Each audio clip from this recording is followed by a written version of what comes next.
Em um vale remoto, fora de Ludwikowice, Polônia, ergue-se uma estranha estrutura circular, conhecida como a Henge, ou armadilha de voo.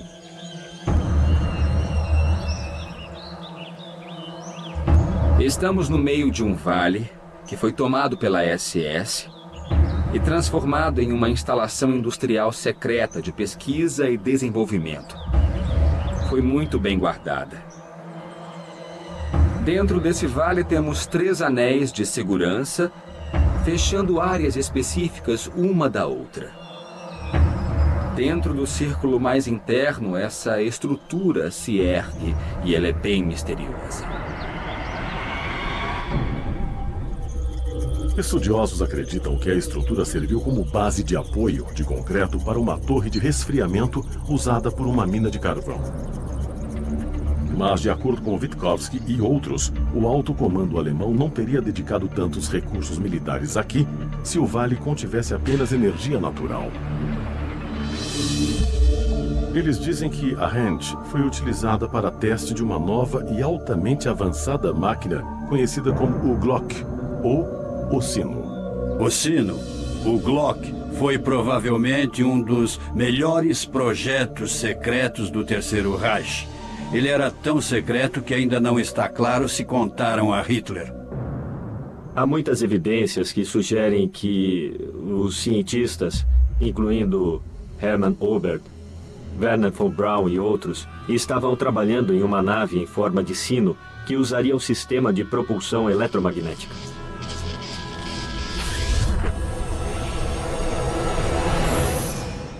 Isso, dizem alguns, foi Wunderwaffe. A arma maravilhosa. Uma arma tão poderosa, tão exótica, que mesmo no último minuto da guerra, com o exército soviético cercando a Polônia, poderia ter mudado todo o curso da guerra. Esboços restantes retratam o sino como tendo um revestimento cerâmico, medindo 10 metros de altura e 5 metros de diâmetro. Seu projeto parece ser contrário aos modernos princípios aerodinâmicos. Se está começando a pensar numa forma de sino para voo, o desafio que você vai ter pela frente é torná-lo aerodinâmico. Quando você se mover para o lado, para frente e para trás. Porque você está apresentando uma grande área transversal ao ar e você vai gerar um monte de arrasto. Isso é muito bom se queremos um hovercraft, um sobe e desce. Mas há problemas quando começar a se mover. Mas se o sino não era um novo tipo de aeronave, o que era? Segundo os teóricos dos antigos astronautas, o sino pode ter sido uma máquina do tempo. Há uma espécie de vórtice chamado solitons, vórtices isolados eletromagneticamente do mundo exterior. Pesquisas recentes e experiências mostram que a ligação entre gravidade e física eletromagnética é muito mais forte do que pensavam os cientistas por algum tempo. Pelas leis do universo, se você pega um campo eletromagnético em alta voltagem e empurra em fases, de certa forma, podemos obter fenômenos muito estranhos. Podemos fazer coisas desaparecerem e reaparecerem. Portanto, segue-se a razão que esta seria estudada e que o sino nazista foi, provavelmente, uma tentativa do regime de desenvolver algum tipo de máquina voadora que usasse esse tipo de conceito eletromagnético avançado. Mas foi a viagem no tempo até mesmo uma possibilidade? De acordo com o físico alemão Albert Einstein, os seres humanos eram teoricamente capazes disso. Sua teoria especial da relatividade, na verdade, mostrou pela primeira vez que o tempo pode diminuir quando você vai muito rápido. E isso tem um impacto sobre ir para o futuro. Permite que você viaje muito rápido para algum lugar e seu tempo vai mais lento do que qualquer outra pessoa. E você acabará no futuro em relação ao que você pensou que estava fazendo. O mais difícil é pensar em uma relatividade geral onde Einstein fala sobre gravidade e como descrever a gravidade. E lá você pode começar a pensar no espaço-tempo e dobrá-lo, e na verdade pode distorcer o espaço e o tempo no caminho certo. Você pode acabar indo para trás no tempo.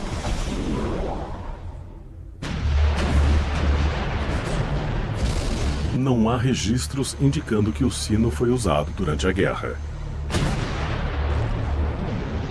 Como as forças militares aliadas expulsaram-nos para a Alemanha, todo o projeto e seu comandante, o general da SS Hans Kammler, de repente desapareceram. O general da SS Hans Kammler ia se entregar em troca de imunidade. Mas até o fim da guerra ele desapareceu. Então, onde Hans Kammler foi e que estrada tomou? Eu acho que ele foi ao sino. Será que ele criou um buraco de minhol com o Stargate? Era nisso que os nazistas estavam trabalhando. Será que Kammler e outros nazistas realmente usaram o sino para escapar da justiça, desaparecendo através do tempo ou possivelmente em outro planeta? Alegadamente, o resto da equipe do projeto teve um destino mais sinistro. Os engenheiros que trabalharam no sino foram levados à morte pela essência. Eles não queriam que essa tecnologia caísse nas mãos do Oriente ou do Ocidente. Sabe, você tem todas essas pessoas sendo assassinadas. Sabe, os melhores cientistas, sabe, que foram explodidos em seus próprios laboratórios. Foi também rumor que Maria Orsic, psíquica e membro da sociedade secreta conhecida como o Vril, enviou uma mensagem codificada para os membros restantes, na esperança de escapar com a ajuda de seres extraterrestres. Pelo que entendi, eles combinaram um código para se reunirem em um determinado local. Creio que foi em algum lugar perto de Hamburgo. Naquela época, um OVNI foi visto sobre Hamburgo. Ela desapareceu. Vários outros membros chaves da sociedade Vril desapareceram.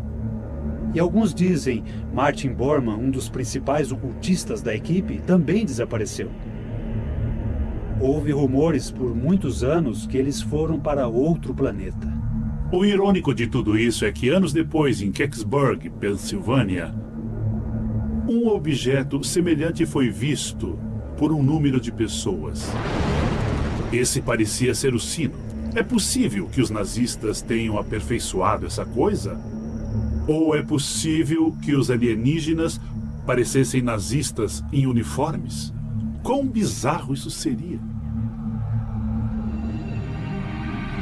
Na primavera de 1945, o esforço de guerra da Alemanha entrou em colapso. Com os exércitos aliados avançando em direção a Berlim, cientistas e engenheiros alemães abandonaram seus laboratórios. A pesquisa de Hitler por uma arma milagrosa falhou. Mas como a guerra se aproximava de seu fim, o que aconteceu com os cientistas alemães?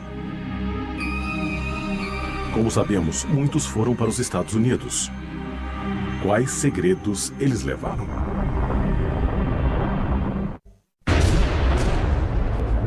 Em 30 de abril de 1945, com o exército aliado fechando o cerco em Berlim, Adolf Hitler se suicidou.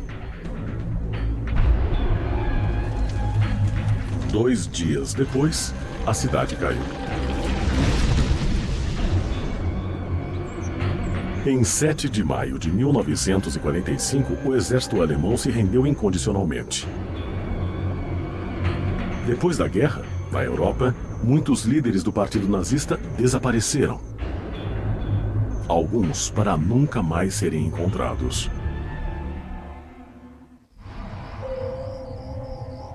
Dois meses depois da derrota da Alemanha, um grupo de cientistas americanos, liderados pelo Dr. Robert Oppenheimer, reuniram-se em uma área remota do Novo México, conhecida como Jornada del Muerto, ou Caminho da Morte.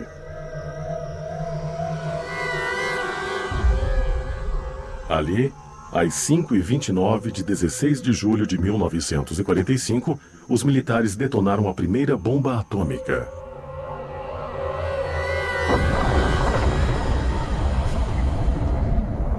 Mas como tinham os norte-americanos descoberto a chave para o primeiro dispositivo nuclear bem-sucedido? Eles fizeram sozinhos? Ou eles poderiam ter tido acesso aos mesmos textos antigos dos alemães que descreviam armas poderosas e a aeronave extraterrestre? É algo que nunca foi negado pelas pessoas que investigaram essas coisas. Há um geofísico na Alemanha, Dr. Axel Stoll. Ele fez uma tradução técnica de alguns dos antigos textos indianos, olhando a ideia de que pode ter tido algo a ver com o disco voador alemão construído na Segunda Guerra Mundial. Então, essa ideia é uma possibilidade. Talvez o mais incrível avanço tecnológico da história da humanidade foi colocar um homem na Lua.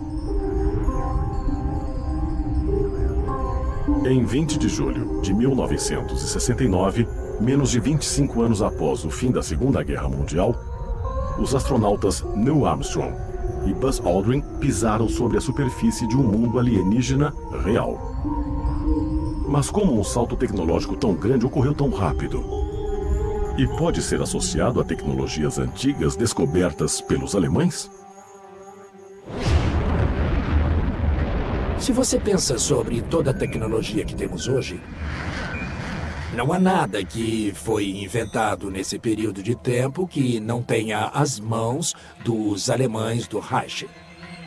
Os alemães praticamente inventaram nosso mundo moderno.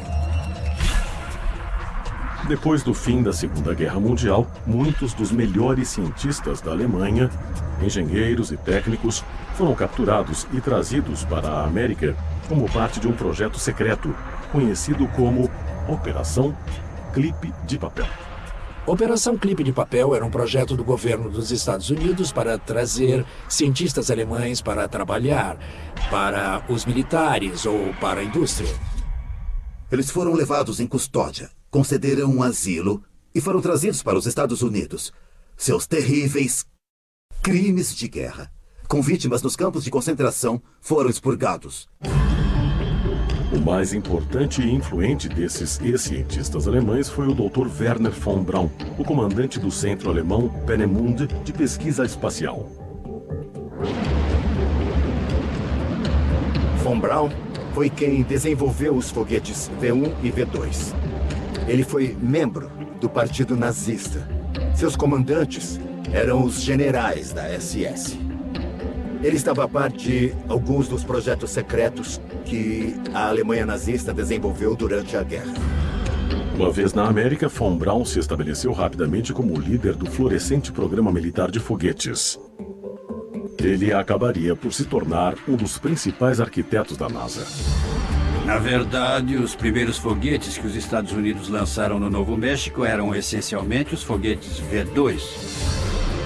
Na verdade, acho que a única real diferença é que tiramos as suásticas e as cruzes de ferro.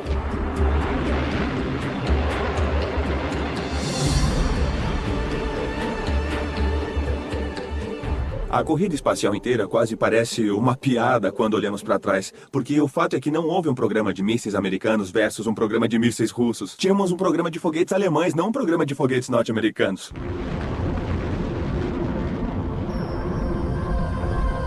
Não há dúvida quando você olha para a NASA. Não teríamos ido à Lua sem Von Braun e os outros cientistas de foguetes alemães. De muitas maneiras, o governo norte-americano seguiu em frente com o que o Terceiro Reich estava fazendo, construindo bases subterrâneas e fábricas, desenvolvendo tecnologia secreta. E essa tecnologia foi usada na antiguidade também. É a mesma tecnologia que foi utilizada nos Vimanas. Em 1970, o pesquisador de UFOs Allen Granfield afirma ter conhecido o perito em foguetes Werner von Braun quando examinava arquivos secretos na base Wright-Patterson da Força Aérea. E disse a ele: como você desenvolveu essa tecnologia tão rapidamente? E ele olhou para baixo, as pastas de arquivos de UFOs, e disse: nós tivemos a ajuda deles. E eu disse: quer dizer, deles, significando os alienígenas? Ele disse: sim, tivemos a ajuda. Nós todos temos a ajuda deles. E isso, na verdade, abriu meus olhos naquele momento. A prova de que os nazistas conheciam a tecnologia não humana é pelo simples fato da existência dessa incrível tecnologia que eles tinham ao final da guerra. No final, a busca de Adolf Hitler por uma nova arma poderosa falhou. Mas os avanços tecnológicos criados pelos cientistas alemães conseguiram mudar o mundo. E até mesmo nossa existência.